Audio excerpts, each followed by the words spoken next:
Bismillahirrahmanirrahim. Assalamualaikum warahmatullahi wabarakatuh.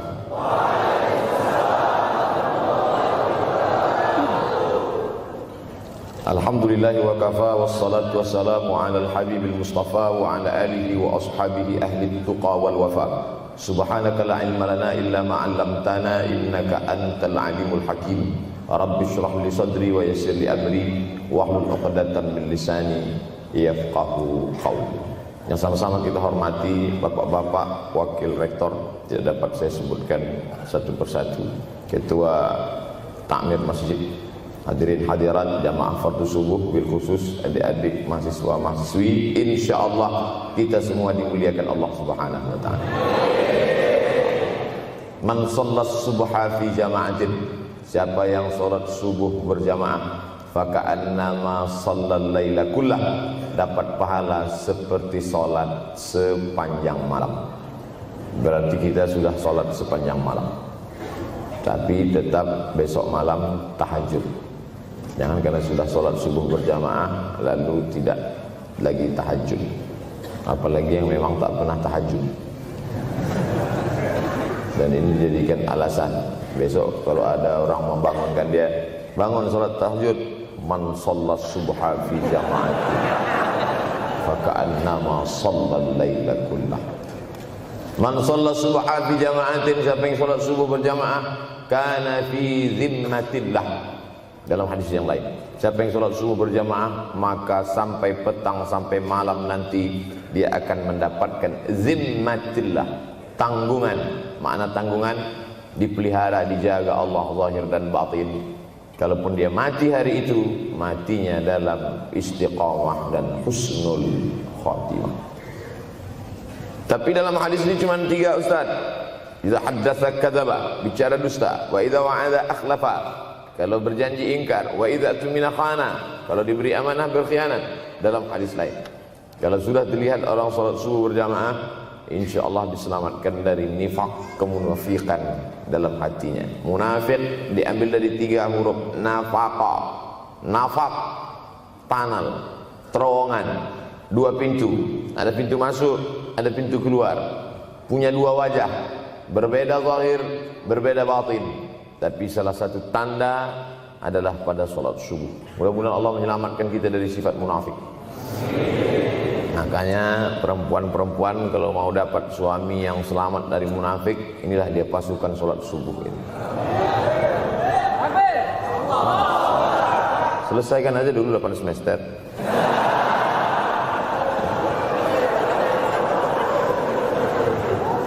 Imam Abu Ja'far Al-Barzanji menulis dalam syairnya, walamma tamma min hamlihi, ketika sempurna hamil Aminah, syahrani 2 bulan, ala ashhuril aqwalil marwiyah, menurut riwayat yang masyhur, tufiya bil madinatil munawwarati abuhu Abdullah, meninggallah abuhu, bapaknya, bapak Nabi Muhammad SAW, Abdullah bin Abdul Muttalib bin Hashim bin Abdi Manaf bin Qusay, di kota Al-Madinah Al-Munawwarah. Ketika itu usia Nabi 2 bulan dalam kandungan.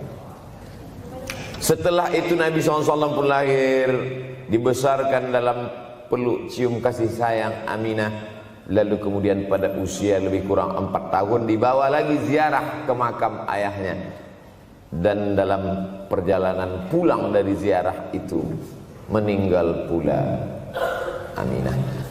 Apa pelajaran yang ingin diambil dari kematian ayah dan ibu Nabi ini? Banyak analisa sesuai dengan ilmu orang masing-masing. Bagi psikolog yang katanya pengaruh akal manusia itu dipengaruhi 4, maka kata mereka manusia ini berpikir itu dipengaruhi oleh pertama ayah, yang kedua ibu, yang ketiga bacaan, yang keempat lingkungan. Maka Allah ingin membersihkan Nabi Muhammad sallallahu alaihi wasallam dari 4 ini. Apakah akal Nabi Muhammad itu dipengaruhi oleh ayahnya? Tidak, karena dia tidak sempat bertemu. Apakah Nabi Muhammad SAW itu akalnya dipengaruhi oleh ibunya? Tidak, karena 4 tahun sudah meninggal dunia. Apakah Nabi Muhammad SAW itu dipengaruhi oleh bacaannya? Tidak, karena Nabi tidak bisa membaca. Walladzi ba'atsa fil ummiyina rasulan minhum. Allah yang mengutus dia kepada umat yang ummi, la yaktub wa la yaqra, tak menulis dan tidak membaca. Minhum, dan dia bagian dari mereka. Dia juga tidak bisa tulis baca. Apakah Nabi Muhammad SAW itu dipengaruhi oleh lingkungannya? Tidak, karena di lingkungannya zina begitu bebas, tipu muslihat, dan dia tetap dengan jati dirinya bergelar Al-Amin, orang yang paling amanah menurut para psikolog. Tapi ada analisa lain. Mengapa ayahnya meninggal ketika dia berusia 2 bulan dalam kandungan, dan belum sempat pula dia mendapatkan kasih sayang seorang ibu? Di situ pula dia meninggal dunia, ibunya saat dia berusia 4 tahun. Maka salah satu analisanya adalah Allah ingin menjaga Nabi Muhammad SAW tidak sempat durhaka pada ayah dan ibunya, karena orang yang durhaka tak layak menjadi Rasul utusan Allah Subhanahu wa ta'ala. Makanya sehebat-hebatnya bapak Nabi Ibrahim bernama Azar. Apa kata Azar? Wa idh qala Ibrahimu li abihi Azara. Ingatlah ketika Ibrahim berkata kepada bapaknya Azar, atattakhidhu asnaman alihah. Mengapa engkau menjadikan berhala ini sebagai Tuhan, wahai bapakku Azar?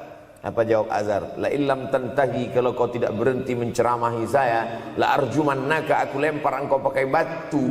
Wahjurni maliya, tinggalkan aku untuk waktu yang sangat lama. Pergi sana, kata Azar. Apa jawab Nabi Ibrahim alaihissalam? Salamun alaika, selamat untukmu wahai ayahku Azar. Aku akan memohonkan astaghfirullah ke Rabbi, memohonkan ampun kepada Allah dosa-dosamu supaya diampunkan Allah. Innahu kana bi hafiyah, sesungguhnya Allah amat sangat sayang dan mengabulkan doa-doa. Nabi Ibrahim sempat bertemu dan tidak melawan. Tapi Nabi Muhammad SAW beda dengan Nabi Ibrahim. Allah buat Ibrahim tidak melawan, tapi ayahnya menjadi durhaka kepada anak. Sedangkan Nabi Muhammad SAW dua-dua dan dijaga Allah Subhanahu wa ta'ala. Nabi Muhammad dijaga sehingga tidak sempat durhaka kepada Abdullah dan Aminah, dan Allah pula menjaga Abdullah, menjaga Aminah, sehingga tidak sempat menyakiti manusia yang paling mulia, Nabi besar Muhammad sallallahu alaihi wasallam. Saya tidak memilah-milih nabi-nabi, karena kita memang tidak boleh la nufarriqu baina ahadim mir rusulih. Kita tidak boleh membeda-bedakan antara satu nabi dengan nabi yang lain. Lalu yang membedakan itu siapa? Allah Subhanahu wa ta'ala. Dari cara panggilnya saja berbeda. Kalau Nabi Adam dipanggil Allah, ya Adam uskun anta wa zawjukal jannah. Nabi Yahya dipanggil Allah, ya Yahya khudhil kitaba biquwwah. Nabi Isa dipanggil Allah, ya Isa inni istafaituka 'alan nas. Tapi Nabi Muhammad SAW, Allah tidak pernah manggil dia ya Muhammad. Allah panggil dia dengan dua sebutan. Pertama, ya ayyuhar rasulu balligh, wahai Rasul. Dalam panggilannya yang lain, ya ayyuhan nabiyyu jahidil kuffar. Bukan kita yang membedakan, Allah yang membedakan cara panggilan untuk Muhammad sallallahu alaihi wasallam. Begitu juga dengan berdoa. Kalau Nabi Musa alaihissalam, dia yang berdoa, Rabbis rahli sadri, lapangkan dadaku, wa yassirli amri, mudahkan urusanku. Tapi Nabi Muhammad tidak berdoa, Allah langsung memberi. Apa kata Allah? Alam nashrah laka sadra. Apakah belum kulapangkan dadamu? Wa rafa'na laka dzikrak, kami angkat beban. Allazi anqadha dhahrak, yang membebani pundakmu. Belum dia berdoa, sudah dikabulkan Allah, karena janji Allah kepada dia, wala saufa yu'tika rabbuka fatarda, apapun yang kau mau akan kuberi. Salah satu penyebab Allah memberi apa yang dimau sebelum meminta adalah kalau tidak pernah durhaka kepada orang tua. Oleh sebab itu judul yang diberikan kepada saya, Ustaz Abdul Somad, nanti tablik akbar di kampus Universitas Ahmad Dahlan. Apa temanya? Biasanya saya diberikan tema untuk anak-anak muda meraih masa depan bebas narkoba dan pacaran. Apa temanya untuk anak-anak muda? Bagaimana pokoknya, tapi di Universitas Ahmad Dahlan saya diberi tema. Apa temanya? Birrul walidain. Masya Allah. Saya bilang alhamdulillah, untung saya nggak dikasih tema birruz zaujatain. Artinya apa? Sehebat apapun prestasi akademikmu, kalau sampai tidak memuliakan orang tua, hampa di hadapan Allah Subhanahu wa ta'ala. Ada seorang laki-laki, kata Nabi, kalau nanti dia datang kemari minta doa sama dia karena doanya makbul. Sahabat heran, karena sahabat itu definisinya man laqiyan Nabi sallallahu alaihi wasallam wa amana bihi wa mata 'alal Islam. 3 definisi sahabat. Orang yang berjumpa dengan Nabi, beriman dengan Nabi, dan matinya dalam keadaan Islam, maka itu disebut dengan sahabat menurut ilmu hadis. Makanya ketika saya menjelaskan itu ke mahasiswa, Aisyah yang merupakan sahabat Nabi, komplain mahasiswa, mohon maaf Ustaz keliru, Aisyah itu bukan sahabat tapi istrinya. Kita bicara ilmu hadis. Makna sahabat, man laqiyan Nabi, berjumpa dengan Nabi, wa amana bihi, beriman dengan Nabi, wa mata 'alal Islam, mati dalam keadaan Islam. Abu Lahab ketemu dengan Nabi tapi tidak beriman dengan Nabi dan mati dalam keadaan kafir, maka tidak masuk golongan sahabat. Tapi ini ada seorang laki-laki hidup sezaman dengan Nabi dan Nabi mengenal dia, dan Nabi berpesan nanti kalau dia datang ke kota Madinah minta doa dari mulutnya karena doanya dikabulkan Allah Subhanahu wa ta'ala. Sahabat heran, kami yang hidup bersama engkau, kami yang berperang bersama engkau, kami yang sholat di Masjid Nabawi bersama engkau, kenapa doa dia lebih makbul daripada kami? Malah kami meminta doa dari mulut dia.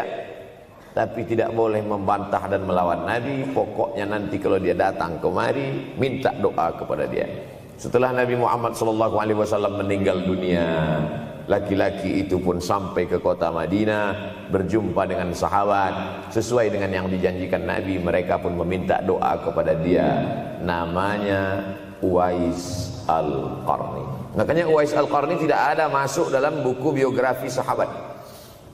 Kalau mau mencari biografi sahabat Nabi, buka kitab namanya Al-Isabah fi Tamyizis Sahabah, atau baca juga Usudul Ghabah fi Ma'rifatis Sahabah, atau baca juga Al-Isti'ab fi Ma'rifatil Ashab. Itu memang buku biografi isinya sahabat Nabi semua. Sahabat Nabi klasifikasi. Yang pertama, Al-Ashra Al-Mubasysyaruna bil Jannah, 10 sahabat yang dijamin masuk surga. Level kedua, sahabat Nabi yang ikut perang Badar.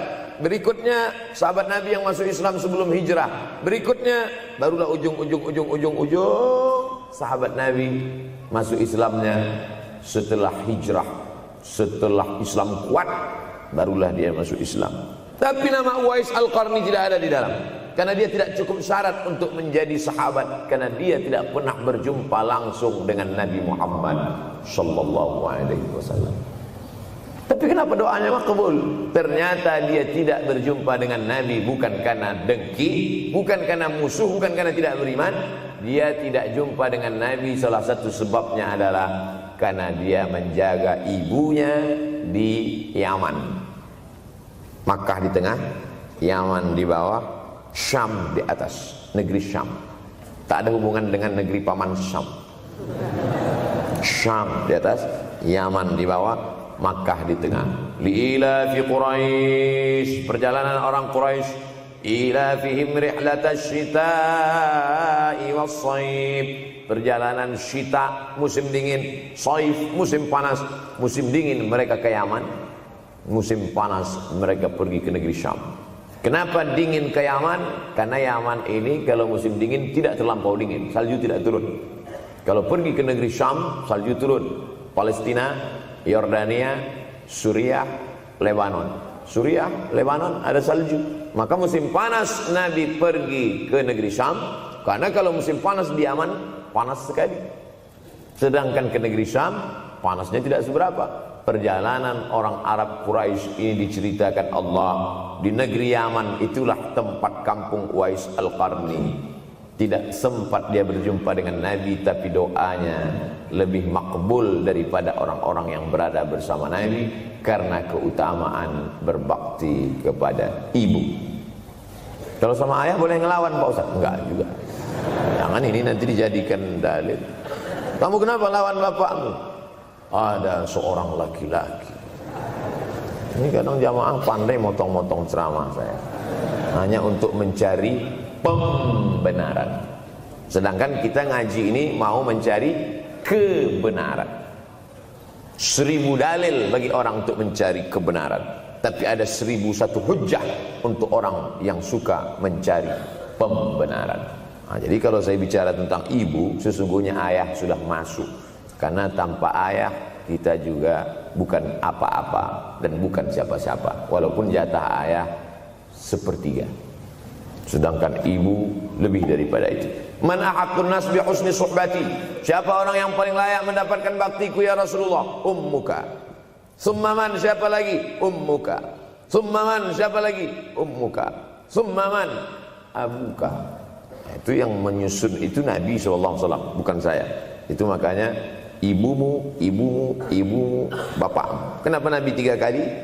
Kenapa Nabi menyebut laki-laki 1 kali, perempuan 3 kali?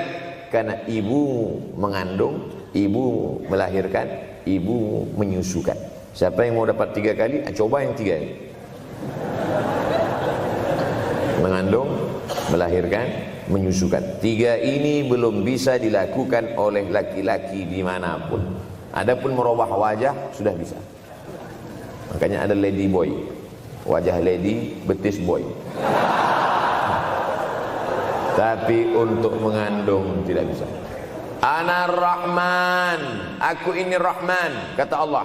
Syaqaqtur rahim wa ja'altu lahu isman min ismi. Aku ciptakan satu makhluk di dalam perut perempuan, maaf, namanya rahim, dari namaku. Ini yang belum bisa dibuat dokter dimanapun di dunia ini, menciptakan rahim, belum bisa. Andai terpecah rekor ini, maka kebanggaan luar biasa bagi LGBT. Tidak bisa, sampai hari kiamat tidak akan bisa, janji Allah. Karena Allah mengatakan dalam hadis qudsi, Ana Rahman ja'altu lahu isman min ismi.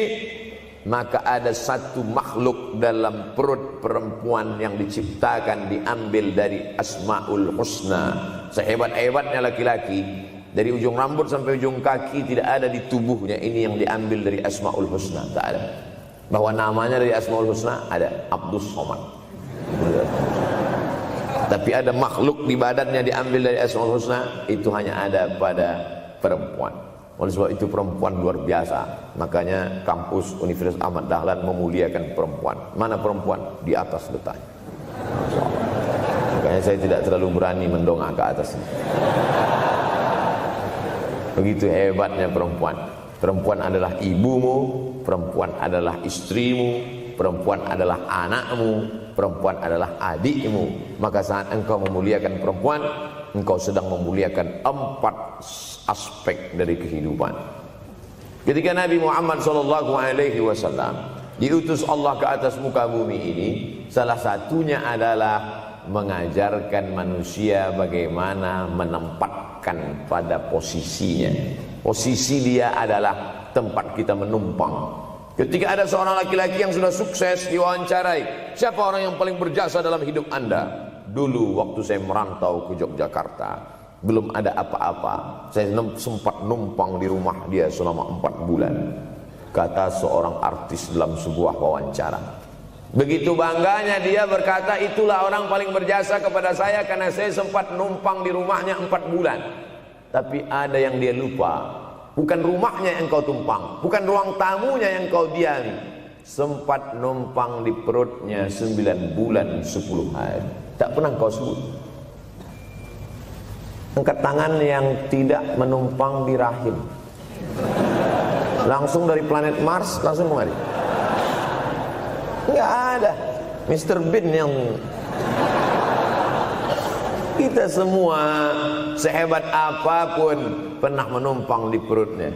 Oleh sebab itu makanya dosa yang paling mengerikan adalah kalau ada orang jual sabu-sabu, peminum khamar, di dunianya bahagia, happy, senang. Itu Ustaz, pengedar narkoba, hidupnya aman, adem, ayem, tentram. Di akhirat azabnya baru diberikan Allah Subhanahu wa taala. Ada orang yang pelakor senior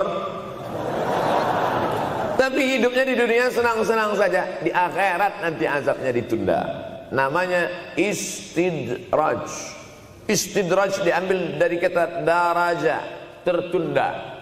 Azab yang tertunda. Sudah jadi judul sinetron. Azab yang tertunda. Tapi ada satu perbuatan dosa yang pasti di dunia dirasakan. Apa itu? Durhaka pada orang tua. Orang yang durhaka pada orang tua, di dunia dia tetap dapat, di akhirat dapat sekali lagi. Itu janji Rasulullah SAW. Lama hidup banyak dirasa, jauh berjalan banyak dilihat, lama jadi ustadz banyak yang curhat. Maka tidak satu dua itu saya lihat dalam kehidupan. Hebat, rezeki banyak melimpah ruah, tapi jauh dari kebahagiaan. Apa sebab? Janji Rasulullah SAW. Orang yang durhaka pada orang tua di dunia sudah dapat, di akhirat dapat lagi. Dapat. Di mana letak keadilan Allah? Kenapa di dunia sudah dapat, di akhirat dapat lagi? Yang di dunia itu baru DP-nya, di akhirat baru kau rasakan cash.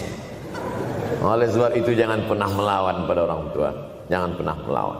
Apapun kata dia, jurus menghadapi orang tua ini tidak banyak, 3 saja. Kalau dia marah-marah, kalau dia cerewet, kalau dia ngamuk-ngamuk, pertama diam.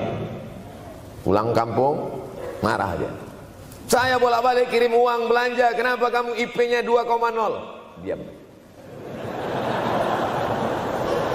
Yang kedua, diam. Yang ketiga, diam. Kalau belum bisa membahagiakan, jangan susahkan dia. Kalau belum bisa menunjukkan prestasi, jangan susahkan hatinya.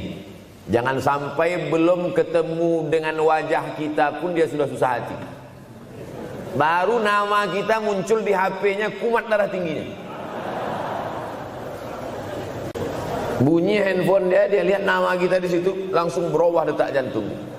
Karena ternyata bukan nama kita di situ dia buat. Siapa? Troublemaker. Oleh sebab itu jangan susahkan orang tua. Saya tidak ujuk-ujuk langsung jadi ustadz. Saya sempat jadi mahasiswa. Mahasiswa terlama di dunia. Saya kuliah di Mesir tahun 1998 sampai 2002. 4 September 1998 menginjakkan kaki di Kairo.